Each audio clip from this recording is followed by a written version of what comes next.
Hello friends, I welcome you all to the Fast Track series for RBI Grade B 2018, a video series brought to you by EduTap.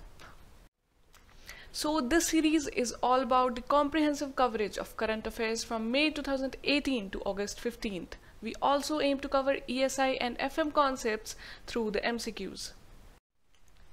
Now, our previous results have been really good. In 2017, 124 EduTapians reached the interview stage and 27 could make it to final list. Here you can see the various courses offered by EduTap along with their MRP. Currently, we are running a discount of 30%. You just need to use the coupon code FLASH30. So our first news of the day is India is the largest borrower from Asian Infrastructure Investment Bank. With the total project portfolios of $4.4 billion, India has been the largest borrower of AIIB since the time bank started its operation. Now, apart from knowing particularly this news that India has been emerged as the largest borrower of the bank, we need to know in detail about AIIB as well. But before moving further, let me just tell you that third annual meeting of AIIB is being organized by Government of India in collaboration with Government of Maharashtra at Mumbai in the month of June 2018. And the meeting focuses on infrastructure with the theme innovation and collaboration. So it becomes important for us to know here that the theme of the meeting is innovation and collaboration, and it is going to be organized in Mumbai. Now let us see AIIB. It is a multilateral development bank with a mission to improve social and economic outcomes in Asia and beyond, not only Asia. It is headquartered in Beijing, China. Currently, it has 86 member states from around the world. Major economies that are not the members of AIIB are Japan and United States, along with Mexico and Nigeria. So here it is important to know that Japan and US are not the members of AIIB. Yes, that would be all about AIIB. Important takeaways. 16 more steel products brought under quality control order, covering overall 85 to 90% steel and steel products. In its commitment to ensure 100% quality regime in steel sector, Ministry of State has issued 2 quality control orders, namely Steel and Steel Products Order and Stainless Steel Products Order 2018. Now, as a result of this order, 16 more steel products have been brought under the ambit of quality control order. Now, this quality control order in India is provided by the Bureau of Indian Standards. In the next slide, we are going to see about this BIS. But let me just tell you before moving further that with these orders, 85 to 90% of steel and steel products consumed in the country would be covered under the QCO. So let's now see BIS. BIS is the National Standards Body of India. It is responsible for providing the certification, and the certification is a means to providing third party the guarantee of quality, safety and reliability of products to the customer. It is voluntary in nature, although Government of India has made the certification mandatory for certain products, taking into consideration the public health. So this was about the BIS, which is the responsible body for providing the certification guarantee of the quality. Moving further, PM approves the setting up of E. Sridharan committee to lay down the standards for metro rail system. Now this committee is to be headed by E. Sridharan, who is also known as the Metro Man of India, as he has been the managing director of the MRC project and was responsible for the implementation of the project. The committee will recommend the standardization norms for various components of metro rail systems that are currently imported. The committee will look into all aspects rather than evolving standards of each component separately.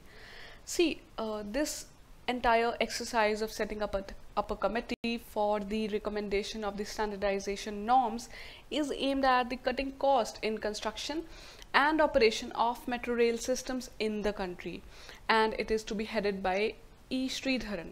So these were the 2 important facts about this news. Let's move further. Credit rating model. The government is testing a new system that will assist banks in assessing the credit risk and probability of frauds using the big data analysis. The system is expected to help lenders, particularly rural and cooperative banks, to tackle the issue of rising non-performing assets, that is NPAs. Currently, rural and cooperative banks depend on the judgment of the bank manager, so it results in a very high value of NPAs. The project, which is sponsored by Ministry of Electronics and IT, has partners including RBI and Bangalore-based IT firm called Processware System, along with 2 cooperative banks. I have mentioned here that in India, more than rupees 7 lakh crore loan are classified as non-performing assets. So you can see with such a rising number of NPAs, this is a very mandatory step taken by the government. And big data, yes, the data which is very large and usually unstructured and cannot be assessed using the traditional software and techniques. They require specific processes. So these are the big data, and to tackle the NPAs, the government is planning to manage big data for the banks. Yes, that would be all about this news. June 25 celebrated as the Day of Seafarer. Seafarers are the persons who frequently visit sea as part of their job. So this day is observed every year to acknowledge the risks and personal costs endured by seafarers while being in their jobs. Theme of the year 2018 is Seafarers' Well-being, which particularly focus on the mental health of the seafarers.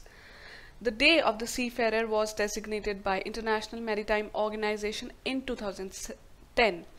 So see, whenever we get to know about the days which are celebrated every year, we need to know the theme of the year, the day on which it is celebrated, and if there is any host country particularly for that day. So in this news we have only the theme and the day on which it is celebrated, and yes, the designation is given by IMO, so it also becomes important for us to know here. Moving further, India and Bangladesh Navies institute annual coordinated patrol, that is CORPAT. So the navies of India and Bangladesh have agreed to institute a coordinated patrol as an annual exercise between both the navies. The first edition of CORPAT was inaugurated by the Navy Chief Admiral Sunil Lanba during his visit to Bangladesh in June 2018. Now let us see in detail about the CORPAT exercise. Indian Navy regularly conducts CORPATs with Indonesia, Thailand and Myanmar. So after these 3 countries, 3 Southeast Asian countries, 1 more country is added here, that is Bangladesh. India also conducts exclusive economic zone surveillance of Maldives, Mauritius and Seychelles on their request. So apart from CORPATs with 4 countries which we have mentioned here, India also conducts EEZ surveillance of these 3 countries. So it also becomes a fact for us to remember. In the CORPAT exercise particularly, search and rescue operations are conducted, institutes measures for vessels indulged in unlawful activities as well as the control pollution. So these 3 are the important aims of the conduction of CORPAT exercises. Moving further, gender inequality extremely high in work and politics in India. According to a recent report by McKinsey Global Institute, that is MGI, gender inequality in India is extremely high at the workplace and even in terms of legal protection and political voice. So this report by MGI uses 15 indicators of gender equality in work and society. The score of India was 0.30 from 0 to 1, the rating. India is behind Asia Pacific average in all 4 categories of GPS, but it is ahead of Bangladesh and Pakistan. So it becomes important to know that although India is ahead of Bangladesh and Pakistan, it is behind the average Asia Pacific. That would be all about this news. So our next news is remove debris. The first satellite to demonstrate technology to clean up the space junk has been successfully deployed from International Space Station, and to demonstrate a range of innovative technology to clean up the space debris orbiting Earth. See, this is important for us to know that the space debris, which is the old satellites and their parts which are still orbiting the Earth even if they are not useful anymore. The satellite was designed, built and manufactured by the consortium of space companies, and it is led by the Surrey Space Centre at University of Surrey, United Kingdom. The project is co-founded by European Commission. Remove debris is aimed at performing the key active debris removal technology demonstrations. So this AR technology demonstration is important. Gujarat government launches Surat Shakti Kisan Yojana. Now this scheme becomes important for us. The government of Gujarat has launched a solar power scheme for farmers called Surat Shakti Kisan Yojana. The scheme enables them to generate electricity for their captive consumption as well as the surplus power to the grid. So it is claimed to be the first such scheme in the country where farmers will produce their power and sell surplus to the state power utility. The pilot project will kick off from July 2018 and about 137 feeders will be set up. The project cost is around rupees 870 crore and it is expected to generate 175 megawatt of solar energy. So these are the two important informations from this particular scheme. And as per the scheme, farmers having existing electricity connection will be given solar panels as the load requirements. You can see here the solar panels in the picture. The state and central government will give 60% subsidy on the cost of the project. The farmer is required to take 5% cost, while 35% will be provided to him as an affordable loan with an interest rate of 4.5 to 6%. The duration of the scheme is 25 years. So these are all the peculiar points of this scheme which we must know about the Surat Shakti Kisan Yojana. Moving further. So the next news is World Food Prize 2018 awarded to Lawrence Haddad and Dr. David Nabarro. The World Food Prize 2018 has been awarded for improving the availability of nutritious food for pregnant women and children in an effort to reduce the effects of malnutrition in the developing countries. The World Food Prize is the most prominent global award for individuals whose achievements alleviate hunger and promote global food security. Dr. David Nabarro has worked with WHO earlier, and Lawrence Haddad is a British economist. So these two have been awarded the prize this year. Their work has resulted in reducing world's number of stunted children by 10 million between the 5-year span of 2012 to 2017. So these are the two important personalities for us to remember who have been awarded the World Food Prize 2018. Also here it is mentioned that $250,000 is the prize which is given in the prize. So this is all. RBI proposes Board of Management for Urban Cooperative Banks. The UCBs having deposits of over rupees 100 crore will now have to set up a board of management along with the board of directors. BOM, that is the board of management, would be set up by BOD itself. It will have a minimum of 3 members and the members cannot exceed number 12. The UCBs having deposit size up to rupees 100 crore are required to set up a board of management. The aim of this setting up of the board is to look after all the administrative functions of UCBs as spelled out in respective Cooperatives Act. It will also be responsible for the credit, risk and liquidity management of the UCBs. So the UCBs which have a credit limit over rupees 100 crore, this is important for us to remember. And yes, it is also here mentioned that BOD and BOM will function simultaneously. So that does not mean that BOD will be dissolved after the setting up of BOM. This is also important for us. and yes, various functions which are expected to be performed by BOM. Yes, this was all you need to know about this news. Second tranche of Parrot 22 ETF oversubscribed. It receives bids worth rupees 15,436 crore. See, Bharat exchange traded funds. Before talking to you about exchange traded funds in detail, let me just tell you that Bharat 22 ETFs, which comprise of 22 companies, has received bids worth rupees 15,436 crore, which is much higher than government's fundraising target. The government targeted at mopping up fund of rupees 6,000 crore. So it has increased to around 2.57 times of the expected target. Okay, here it is mentioned that government had a green shoe option for around rupees 2,400 crore.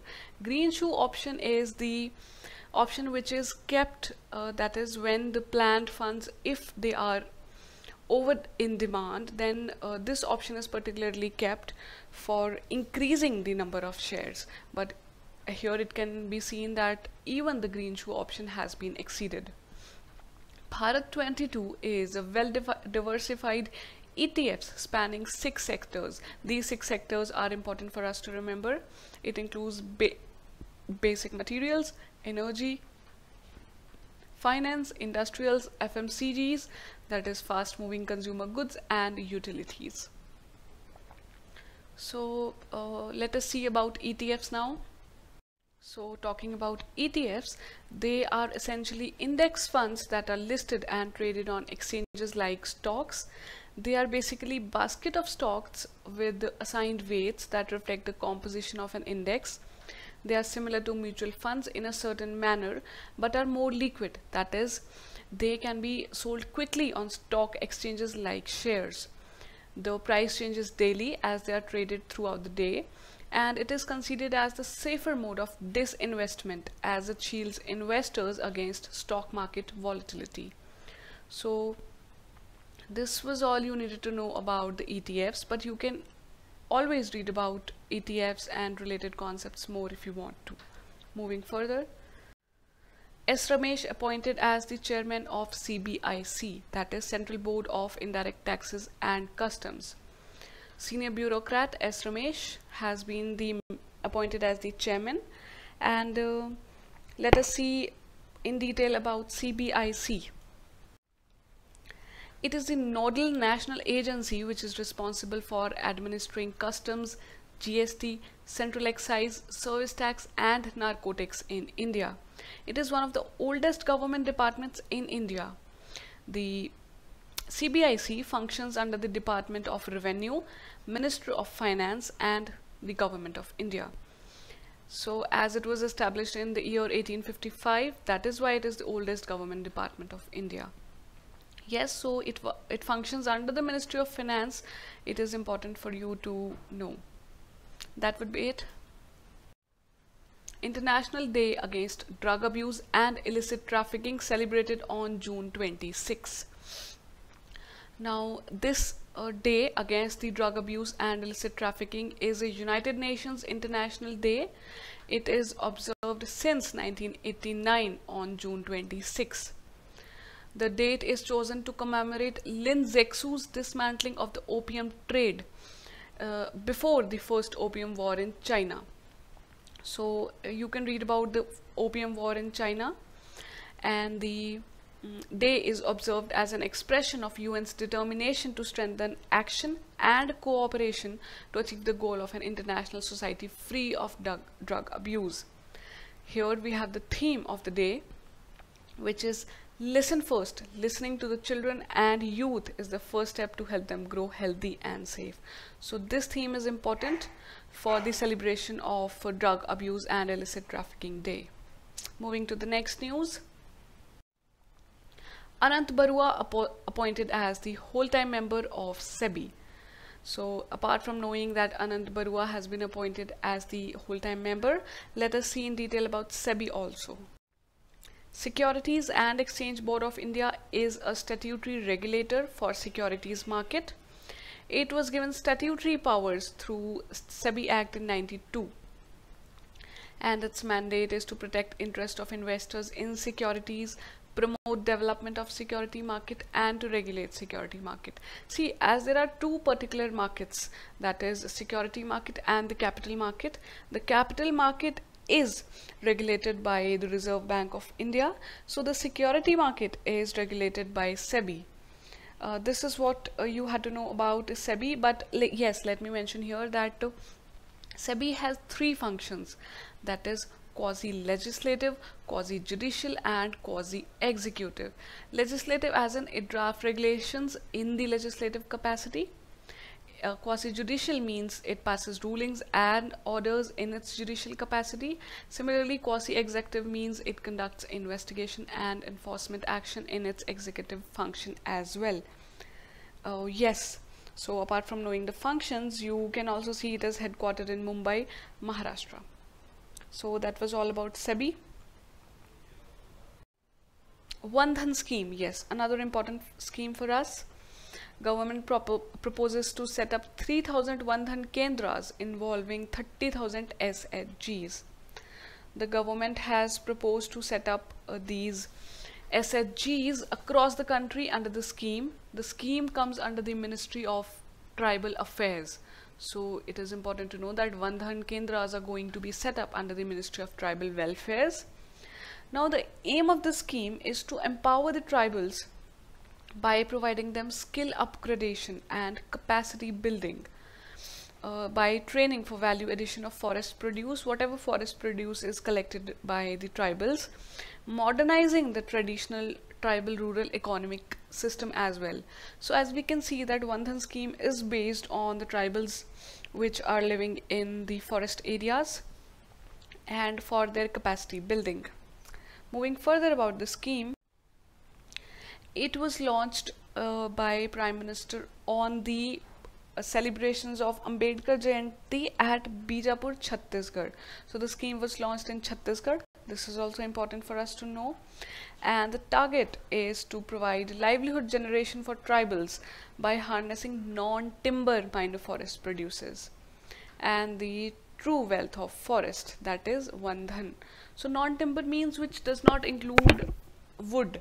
So apart from the non-timber minor forest produce, it aims at providing the capacity building and value addition to the tribals.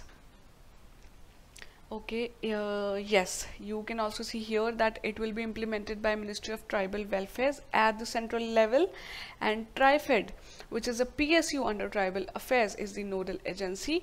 TriFed stands for Tribal Cooperative Market Development Federation of India. So yes, this was all about the One Dhan scheme. You can read about the scheme in detail if you want to know about the scheme more. So our next news is India increases grant from $12 million to $15 million for GEF, that is Global Environment Facility. The announcement was done at the council meeting which was held in Da Nang, that is Vietnam. The grant by India has been increased for the new 4-year investment cycle which is known as GEF7. So GEF7 is important for us, and this news is particularly important in the background of the ongoing climate changes which are taking place right now and the various controversies which are associated to it, like the Paris Climate Summit, etc. So India is among the world's most vulnerable countries to climate change. It is both the donor and recipient of GEF, that is, it not only grants but also takes investment from the GEF. Now let us see in detail about GEF. Okay, so GEF is a multilateral financial mechanism that provides grants to developing countries for the projects that benefit global environment and also promote sustainable livelihoods in the local communities. GEF was established on the eve of 1992 Rio Earth Summit. It aims to tackle our planet's most pressing environmental problems. The 6 focal areas where GEF has to function is biodiversity, climate change, international waters, ozone depletion, land degradation, and POPs, that is persistent organic pollutants. So these are the 6 important areas you need to know where GEF is working. So apart from this, you can read about GEF more if you want to. So the next news is International MSME Day celebrated on June 27. The day, as designated by United Nations, is celebrated across the world on June 27. It is the second edition after it was instituted in April 2017. The campaign slogan of the day for 2018 is The Youth Dimension. The objective of the day is to advocate the importance of MSMEs in the youth employment, raise awareness around youth entrepreneurship. According to the data provided by International Council for Small Business, the formal and informal MSMEs make up over 90% of the all firms, and they account on average for the 50% of the GDP contribution, with the total employment of 60 to 70%. So with these facts, you must know the importance of MSMEs in the worldwide as well as for India.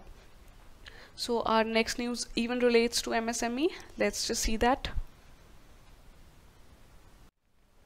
President Ram Nath Kovind has launched Solar Charkha mission on the occasion of UN MSME Day, as we have just seen about MSME Day in the last slide. So let us see about this Solar Charkha mission. It was launched with an aim to employ artisans in 50 identified clusters. The mission entails a subsidy of rupees 550 crore. It is important for us to know in the initial 2 years. And it also aims at linking 5 crore women across the country to the initiative. It will generate employment in rural areas and will contribute to the green economy. Yes, President has also launched the Sampark portal, and we need to know about this Sampark portal. It is a digital platform to connect 5 lakh job seekers with the recruiters. So Solar Charkha mission and Sampark portal, along with MSME Day celebrated on June 27. These three become important for us to know. Moving further. So our next news is Women Entrepreneurs Platform. Niti Aayog signs statement of intent with financial institutions and social organization. Now this WEP's statement of intent, which is signed with 5 different organizations, you can read the name of these organizations here. Now through its partner organization, WEP aims to create opportunities and support women in order to help them realize their entrepreneurial aspirations. It intends to undertake this task through the partner organizations, which are both public and private. Now, to understand this news in the background, let me just tell you about the WEP. WEP is an initiative under the Niti Aayog, which was launched on March 8, 2018, that is International Women's Day. It aspires to substantially increase number of women entrepreneurs to create and empower dynamic new India. There are 3 pillars of this WEP, which are Ichha Shakti, Gyan Shakti and Karma Shakti. Ichha Shakti means motivating aspiring entrepreneurs to start their enterprise. Gyan Shakti is providing them knowledge and ecosystem to do so, and Karma Shakti is providing hands-on support to entrepreneurs. See, these 3 Shaktis that are the pillars of WEP are important for us to know, apart from knowing the WEP initiative as well. So these were the important takeaways of the news. Moving further. Government bans Oxytocin hormone to curb misuse. The Union Ministry of Health and Family Welfare have banned the manufacture and sale of the drug. The drug's abuse in dairy animals is to make them release milk at a convenient time, so that it shortens their lives and makes them barren sooner. The hormone is also used to increase the size of vegetables, and thus is also not good for the ones who are consuming it. So here it is important to know that Union Ministry of Health and Family Welfare has banned the hormone Oxytocin. So the hormone, and which ministry has banned it? See, the Oxytocin is also misused for trafficking children, injected to accelerate puberty among the girls. So therefore, to curb all the menaces going on, the step of the government is to prevent it. Cabinet approves the establishment of strategic petroleum reserves at Chandikhol and Padur. The two places, Chandikhol and Padur, are important for us to remember. Here the capacities of the strategic petroleum reserves will be 4 million metric tons and 2.5 MMT respectively. It is in line with government's announcement of setting up of 2 additional SPs in the budget. So it was announced in the budget, and now government has approved the setting up of the 2 reserves in Odisha and Karnataka states. Cabinet Committee on Economic Affairs approves capital infusion in Export Credit Guarantee Corporation. Okay, CCEA has approved the capital infusion of rupees 2000 crore for strengthening the ECGC. Amount will be infused in the 3 financial years, that is rupees 50 crore in 17-18, 1450 crore in the 2018-19 year, and finally 500 crore in the next year. The infusion would enhance the insurance coverage to MSME exports and strengthen India's exports to emerging and challenging markets like Africa. With the enhanced capital, ECGC's underwriting capacity and risk to capital ratio will also improve considerably. Now, what is this ECGC? Let's see in detail about it. ECGC is a premier export credit agency of the Government of India to provide export credit insurance services to facilitate export from the country. It offers credit insurance scheme to exporters. Yes, that was all about this news. So thank you guys. This was about the comprehensive coverage of the news.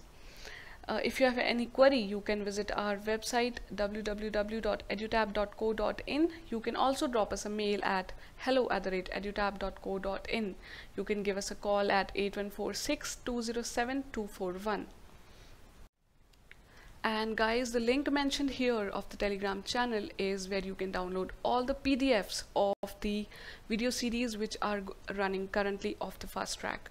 So thank you guys. Have a happy learning. If you like this video, please like, subscribe and share. Thank you.